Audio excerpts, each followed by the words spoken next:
Terus ada Trimurti, Brahma, Wisnu, Siwa, pencipta, pelebur, pemelihara. Jadi saya lebih bingung juga, kok ada banyak Tuhan gitu loh Bapak Ibu. Masuk Islam, ya. Saya dari masih mungkin 5 tahun, berapa umur saya dulu digendong bapak saya naik di Sungi di sini, saya diajak nonton bola ke alun-alun namanya. Di situ ada orang meninggal. Orang meninggal itu diaben, dibakar dan sebagainya. Dan saya udah ketakutan duluan. Kalau setiap saya ngelihat orang mati, saya merinding dan bisa sakit panas dingin gitu. Nah dari situ saya sudah bercita-cita, tidak ngerti apakah agama saya doang. Saya tidak ngerti agama yang lain gitu. Akhirnya saya mencari tahu, kebetulan saya saudara 11 orang Bapak Ibu. Saya yang nomor 11, kesebelasan. Ya. Jadi beragam itu, ada tentara, ada guru, ada semua kerja, sampai saya kerja guru dan bisnis juga. Kalau di Bali itu harus serabutan Bapak Ibu kerjanya, karena kita menerima tamu, kreativitas luar biasa. Jadi di situ saya berpikir, saya punya kakak guru agama Hindu, kepala sekolah lagi. Setiap di kelas jangan bertanya ya, selalu saya ditekan. Kenapa nggak boleh bertanya? Ya kita kan harus bertanya, agama ini ada Siddhartha Gautama, agama ini ada nabi, ada gini, ada nabi. Itu kan pelajaran agama, boleh dong nanya. Di rumah saya tanya, macam-macam pertanyaannya, pasti nggak pernah dijawab pertanyaan saya. Kenapa kita tidak boleh membaca kitab, Pak? Terus Pak, slide-nya Pak. Kenapa kita tidak boleh membaca kitab suci Weda? Di situ ada Yajurweda, Atharwaweda, ada 4 ya Bapak Ibu. Terus ada Trimurti, Brahma, Wisnu, Siwa, pencipta, pelebur, pemelihara. Jadi saya lebih bingung juga, kok ada banyak Tuhan gitu loh Bapak Ibu. Nah yang paling saya takutkan, kok ada ngaben kita dibakar. Siapa pencipta kita? Saya selalu bertanya, ini kita kasih otak, siapa yang menciptakan otak kita gitu loh. Padahal kita bisa berpikir dengan normal gitu. Itu masih kecil, saya SD itu saya bertanya seperti itu. Kalau begitu ada kehidupan di kemudian hari, saya bilang gitu. Tidaklah, kata kakak saya, itu mah sebagai casing aja katanya, dibakar ya dibakar seperti burung sangkar, tempat burungnya dibakar ya itunya terbang ke atas, kayak cerita anak kecil didongengin saya, ya selalu begitu.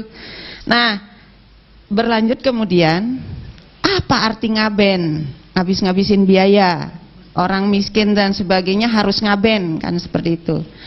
Jadinya kalau dipikir, kok orang India nggak pakai sajenan, orang Bali libet pakai sajenan. Nah, saya berpikir juga di situ, kenapa saya kasta bawah, ksatria, bukan brahmana. Di situ ada pendeta Hindu, Pak pendetanya Pak. Nah, di situ ada pemujaan. Di pura besar itu bersama, di pura di rumah itu merajan namanya. Saya selalu bertanya, tengah malam bapak saya itu jam 2 selalu, kalau kita tuh sholat malam, kalau bapak saya tuh selalu sembahyang malam. Sembahyang itu Bapak Ibu kalau udah Islam jangan menyebut sembahyang, ya, menyembah ide Sang Hyang Widi, menyembah patung, menyembah berhala, menyembah pohon beringin tadi Bapak bilang ya, itu seni.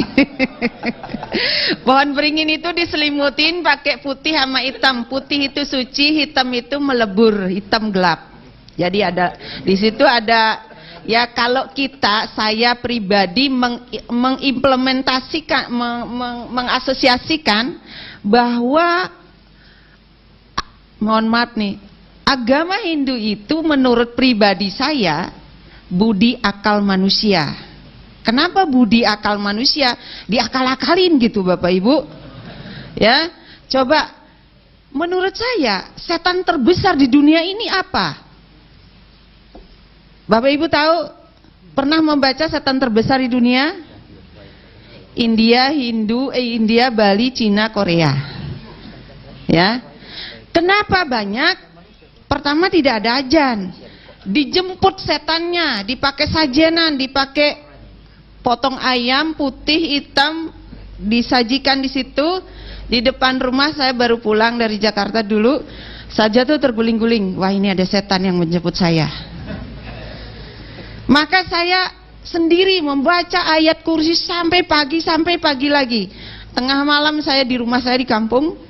Rumah saya tidak pakai tidak pakai pagar karena blong begitu.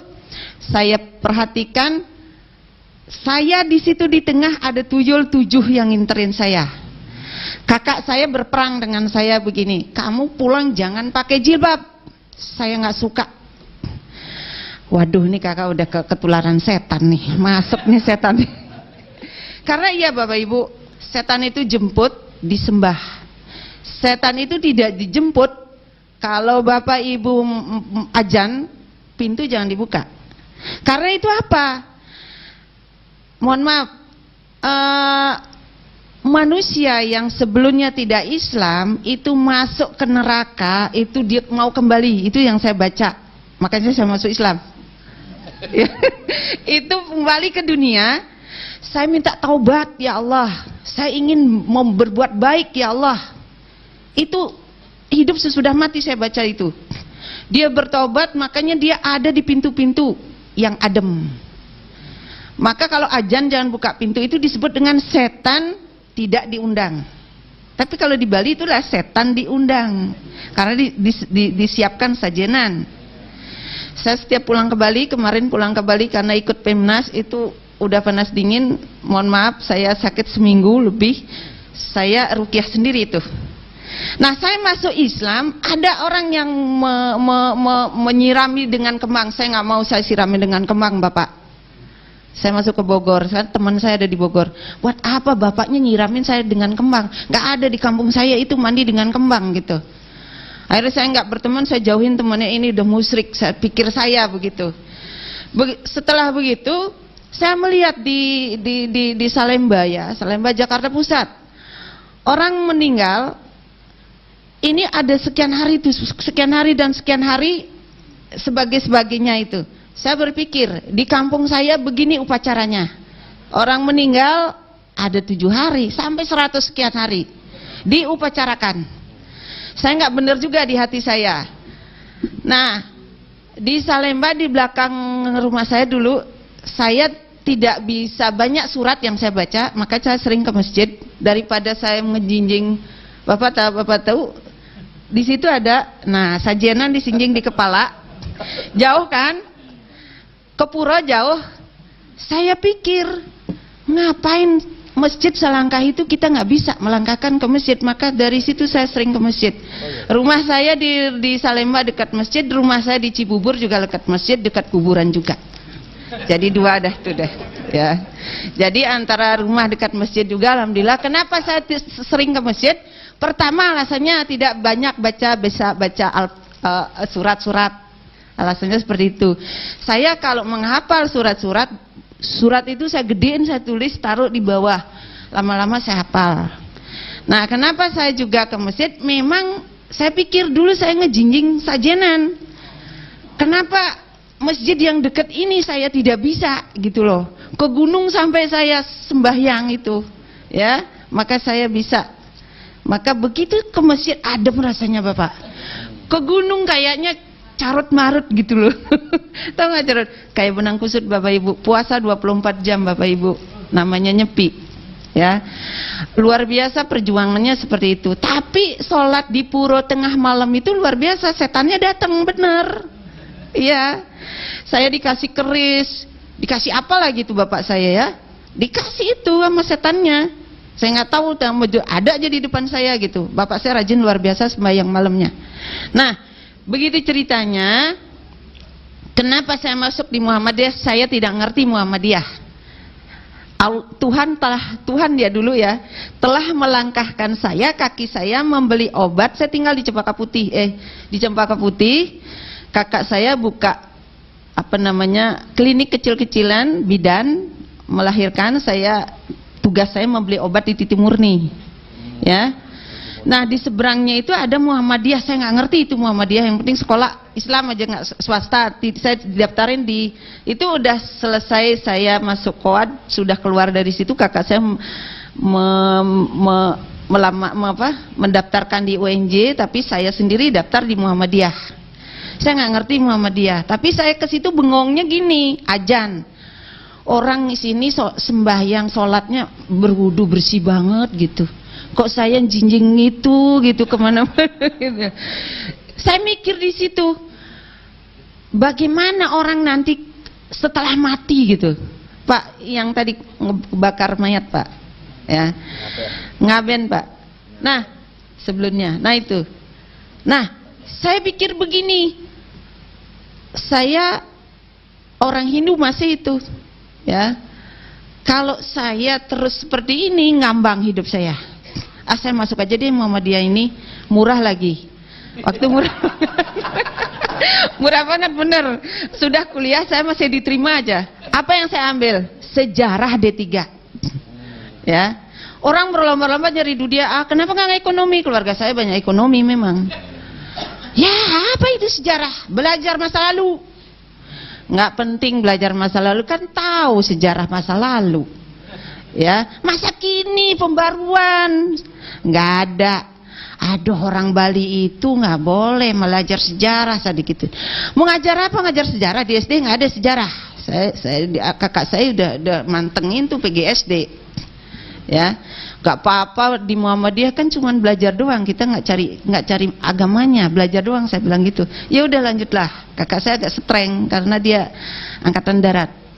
Nah setelah berlanjut kuliah, di situ saya bengong setiap maghrib, saya bengong lihat orang berwudu di depan Masjid Muhammadiyah Kramat, Salemba. Setelah itu saya masuk ke perpustakaan, baca-baca buku silsilah agama Islam, silsilah Nabi dan sebagainya. Semakin saya membaca, hati saya semakin bergetar. Nah begitu saya sembahyang malam, ini lanjut cerita ya Pak, terlalu panjang, nanti cerita saya panjang banget ya. Kakak saya yang pertama itu rajin juga sholat malam, sembahyang malamnya, pakai dupa Bapak Ibu, pakai dupa, tahu kan dupa? Ya, sama mungkin karena orang Buddha ya Pak ya, pakai dupa. Nah, kakak saya sembahyang di depan. Ya Tuhan, saya masih bingung, belum menemukan. Saya nanya ke sini nggak ada yang jawab saya. Saya nanya ke sini nggak ada jawab saya. Berikan saya yang terbaik ya Tuhan. Hidup matiku Engkau yang menciptakan. Otak saya ini siapa, kok saya bisa cerdas gitu loh. Itu yang pertanyaan saya. Saya bertanya kepada Tuhan saja. Saya diajakin sembahyang, maka kakak saya berikan saya petunjuk. Saya paksa Tuhan saya, berikan saya petunjuk. Saya nggak mau galau seperti ini. Bukannya galau bahasanya ya, bingung ya.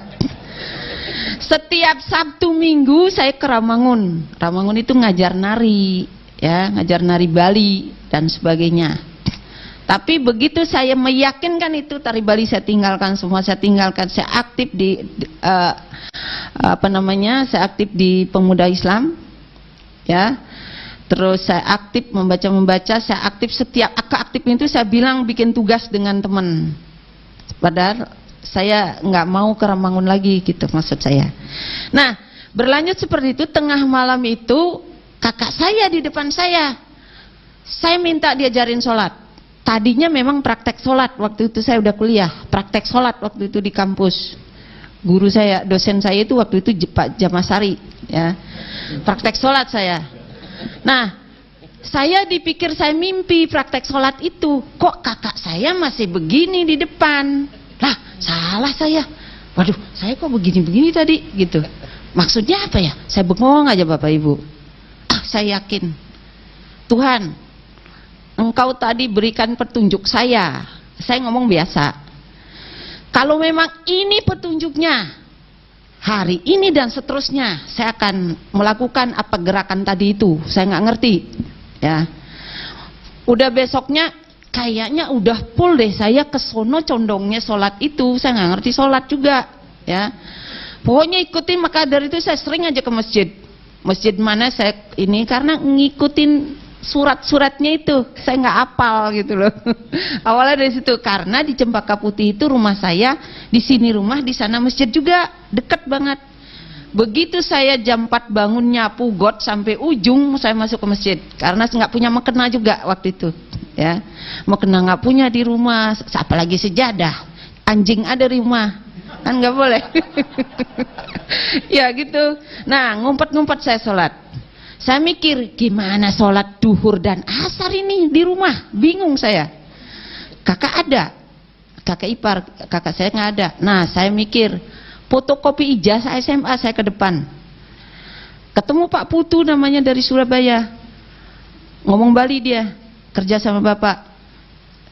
Ngomong gitu, kamu dari mana? Dia tahu dia saya orang Bali, kerja dengan Bapak. Kerja apaan Pak? Bapak kerja di pabrik sini. Ya boleh Pak. Saya jurusnya sejarah loh Pak, nggak ekonomi. nggak masa kini jurusan saya nggak tahu apa-apa. Ya udah nanti belajar. Itu perjalanan Allah. Karena sumpah saya kepada Allah gini, ya Tuhan, saya ini sudah bercebur basah. Mohon petunjukmu. Kun payakun, saya bilang gitu. Kun payakun itu dari mana dapatnya? Saya nguping itu Pak. Nggak ngerti kun payakun itu apa, ya. Terus satu lagi saya dengar lagi ceramah di masjid, kalau orang hijrah itu mendingan keluar dari pulaumu biar aman, katanya gitu. Oh iya bener juga, masa saya nggak pulang-pulang? Saya pikir begitu. Saya masih ada orang tua waktu itu, saya pulang setahun sekali. Yang singkat kata, yang saya takutkan reinkarnasi Pak. Yang saya takutkan, Hindu itu adalah reinkarnasinya, bukan manusianya.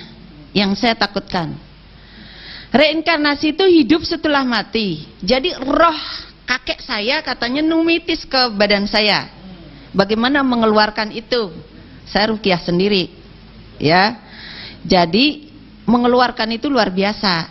Keluarnya itu di Arab Pak. Saya haji tahun 2010, umrah udah 2 kali, yang kedua kalinya keluar. Mohon maaf nih, keluarnya hitam. Begitu saya puterin air jam-jamnya 7 kali, ini saya membuang roh-roh jahat saya yang waktu saya masih Hindu. Saya buang, saya ke kamar mandi, hitam itu keluar. Kayaknya badan saya itu ringan banget, luar biasa ringannya. Apa Pak pengaruhnya? Emosionalnya tinggi Pak. Emosional tinggi, sakit-sakitan sering, tapi sakitnya nggak pernah jelas. Dokter juga bilang sakitnya nggak jelas, ya. Sakitnya nggak jelas, benar, pindah sana pindah sini, pusingnya nggak karuan-karuan gitu.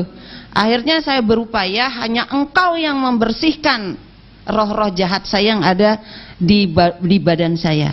Nah, itu yang saya perangi, bukan manusia Pak, bukan manusia. Maka kalau ada orang Hindu masuk Islam, di keluarga saya masuk Islam 5 ya Pak.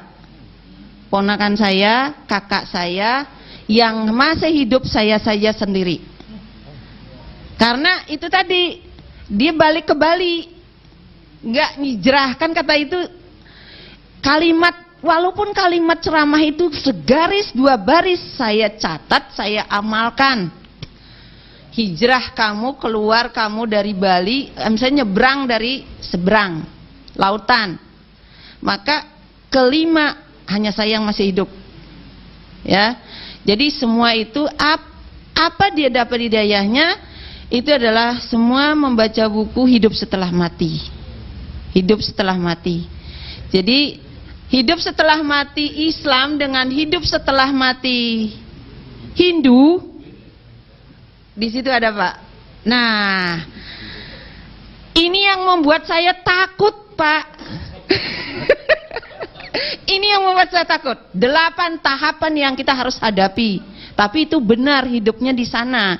Kalau saya walse Hindu, dibakar dulu, dikremesi dulu, abunya dibuang, udah gitu disembah, numitis kembali. Lahir hidup mati kayak benang kusut. Tapi kalau ini kan jelas, ya. Jadi Allah masih luar biasa ampunannya. Kita tuh salah, ada ampunan. Ya, Al-Baqarah ayat 286 kalau nggak salah. Ya, saya masih ingat ya. Jadi ya Allah, kalau kita salah Allah masih mengampuni, tapi kalau saya puasa 24 jam nggak ada apa-apanya itu, Pak. Ya. Nah, itu. Jadi beda doa saya waktu Hindu dengan waktu Islam. Islam itu sejuknya luar biasa. Begitu diniatkan saja Allah langsung ada. Gitu loh, maksudnya bukan langsung Allahnya ada, tapi kenyataannya gitu. Ya, mohon maaf saya hijrah itu dari rok pendek, tidak berjilbab.